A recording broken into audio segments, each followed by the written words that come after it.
අද මාත් එක්ක යන් කැස්බෑව බලන්න. අපි මේ යන්න පිටත් වෙන්නේ 6:25 තිබ්බ ට්‍රේන් එකකින් තමයි. අපි කඩෝ ස්ටේෂන් එකට තමයි අපේ ගමනාන්තය වෙන්නේ. එක්කෙනෙකුට ටිකට් එක වුණා රුපියල් 220ක්. අපි පිටත් උනේ මර්දාන ස්ටේෂන් එකකින්. මොකද අපි ගියේ වීකෙන්ඩ් ඩේ එකකනේ. ඉතින් පොඩ්ඩක් සීට් එකක් ගේම හම්බෙනවා කියන්නේ අමාරු වැඩක්. ඉතින් අපි තීරණය කරා මර්දාන ස්ටේෂන් එකකින් තමයි දුම්රිය පටන් ගන්නෙ. පටන් ගන්න තැනින්ම නැග්ගනම් අපිට සීට් එකකුත් හම්බෙන නිසා අපි මර්දාන ස්ටේෂන් එකට තමයි එකතු වුණේ. ඉතින් අපි හනියනිකට යාළුවෝ ටික ඔක්කොම එකතු වෙලා සීට් එකකුත් අල්ලගත්තා. ඉතින් මේ ඉන්න මගේ යාළුවෝ ටික. අපි මේ ගියේ ගර්ල්ස් ට්‍රිප් එකක්.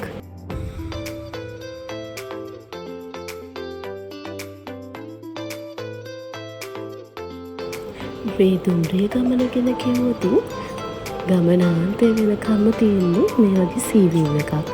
අපි ගියේ උදේ 6:25ට තිබ්බ ට්‍රේන් එකේ නිසා හරිම ලස්සන සීවිව් එකක් අපිට බලා ගන්න පුළුවන්. අපි හිතුවේ වීකෙන්ඩ් ඩේ එක නිසා සෙනග වැඩි වෙයි කියලා. නමුත් අපි ගිය දවස නම් වැඩි සෙනගක් හිටියේ නැහැ.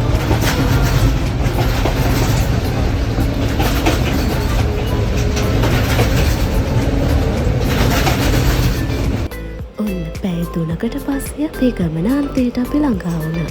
ඒ තමයි එක්කඩුව ස්ටේෂන් එක.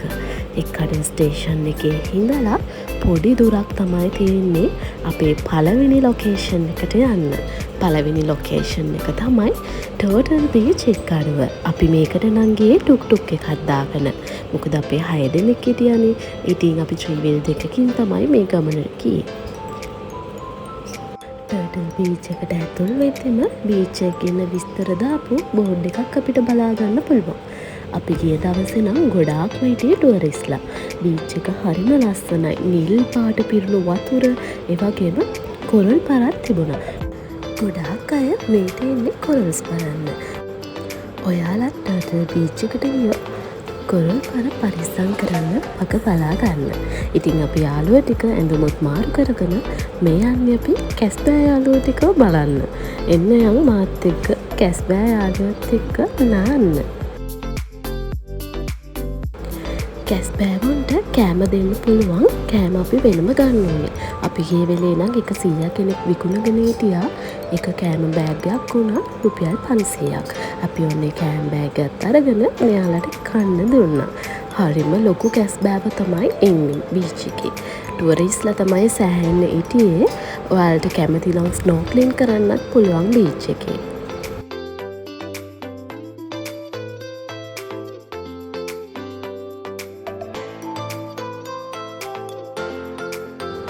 අපි පැය 2ක් විතර ටර්ටල් බීච් එකේ ඉඳලා අපි දෙවෙනි ලොකේෂන් එකට යන්න පිටත් වුණා. අපි දෙවෙනි ලොකේෂන් එකට ගියේ බස් එකේ. ටර්ටල් බීච් එකේ ඉඳලා බස් එකේ තමයි ගියේ. ටර්ටල් බීච් එකේ බස් එක අරගෙන අපි යන්න ඕනි හවුන්ගල්ල පොලිස් ස්ටේෂන් එක ළඟට. එතන ඉඳලා අඩි 10ක් 15ක දුරකින් තමයි මෙහි හවුන්ගල්ල මූදු කැස්බෑ සංරක්ෂණ මධ්‍යස්ථානය තියෙන්නේ. එක්කෙනෙකුට ඇතුල් වීමේ ටිකට් එක වුණා රුපියල් 500ක්. මේ කැස්බෑව ගැන සවිස්තරාත්මකව අපිට දැනගන්න පුළුවන්. අපිට ඒවා විස්තර කරන්න කෙනෙකුත් අපිත් එක්ක එනවා. මේ කැස්බෑ මධ්‍යස්ථානයේ ව්‍යාපෘතිය හරිම අපූරු ව්‍යාපෘතියක්. අයි ලස්සනට නිමාවක් අරගෙන එක කැස්බෑව ගැන අපිට ඕන තරම් විස්තර එයාලගෙන් දැනගන්න පුළුවන්. කැස්බෑව විතරක්ම නෙමෙයි, තුවාල වුණු සත්තු මෙහෙට ගෙනලා එයාලා ප්‍රතිකාර කරනවා. මෝරු හිටියා, ඒ වගේම මඩුමාළු, සෑහෙන විශාල සත්තු ප්‍රමාණයක් මේ ඉන්නවා. ඒ කියන්නේ මෝදේ දැලවල් වලට අවු වුණු සත්තු, බිලී කටු වලට අවු වුණු සත්තු, ඒ වගේම ලොකු මාළු, එයාලගෙන් කැපුම් පාරවල්, ඒ වගේම හපලා දාලා ගිය සත්තු, ඒ වගේ සෑහෙන සත්තු ප්‍රමාණයක් මෙයාලා ප්‍රතිකාර කරනවා. ඒ ප්‍රතිකාර කරන්න වෙනම තැනකුත් තියෙනවා. මෙයාලා හොඳ වුණාම එයාලා ආයෙ මූදට ගිහින් දානවා මේ සත්තු. අපිට ගොඩක්ම මේ හිටියේ මෝරු ಜಾති. මෝරු හිටියා, ලොකු විශාල මෝරුත් හිටියා.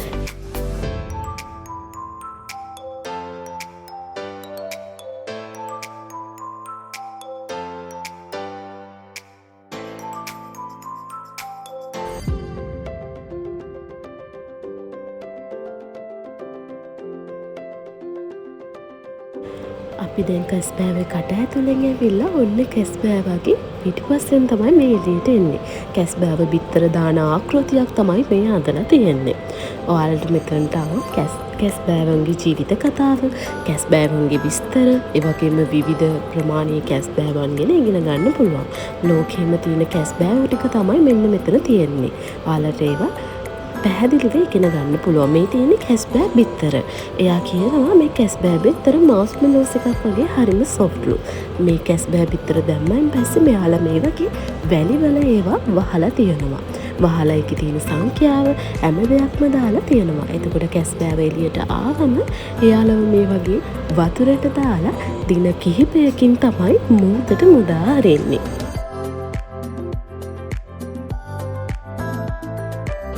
කැස්බෑවෝ මිලියන එකකට එක පාරයි මේ වගේ ඇලි කැස්බෑවෙක් ඉපදෙන්නේ.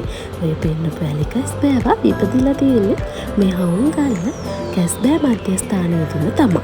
අපිට මේ වගේ තුවාල වුණු සත්තු ඉන්නවා. ගොඩාක් තුවාල වුණු සත්තු එයාලා මූදට මුදා හරින්නේ නැහැ. මේ වගේ ඔයගලන්ට කැස්බෑව අල්ලන්නත් පුළුවන්. හරිම ලස්සනයි. තව දෙයක් තමයි අවුරුද්දකට ලක්ෂයකටත් වඩා කැස්බෑවෝ මිය යනවලු. ඒ තමයි මුහුදේ තියෙන ප්ලාස්ටික්, පොලිතින්, shopping වගේ දේවල් කාලා. මොකද කැස්බෑවෝ කැමතිම ආහාරය තමයි ජෙලිෆිෂ්ලා. එයාලා හිතනවලු මේ shopping කියන්නේ ජෙලිෆිෂ්ලා කියලා. ඉතින් ඒවා කාලා එයාලා ගොඩක් මිය යනවලු. ඔන්න දැන් අපි යන්නේ මෝරුකගේ කට ඇතුලේ. දැන් අපි බලන්න යන්නේ මෝරු. අඩි 2-3 වගේ ලොකු ප්‍රමාණයේ මෝරු තමයි මේ ඉන්නේ. මඩු මාළුවන්ටත් යාල ප්‍රතිකාර කරනවා.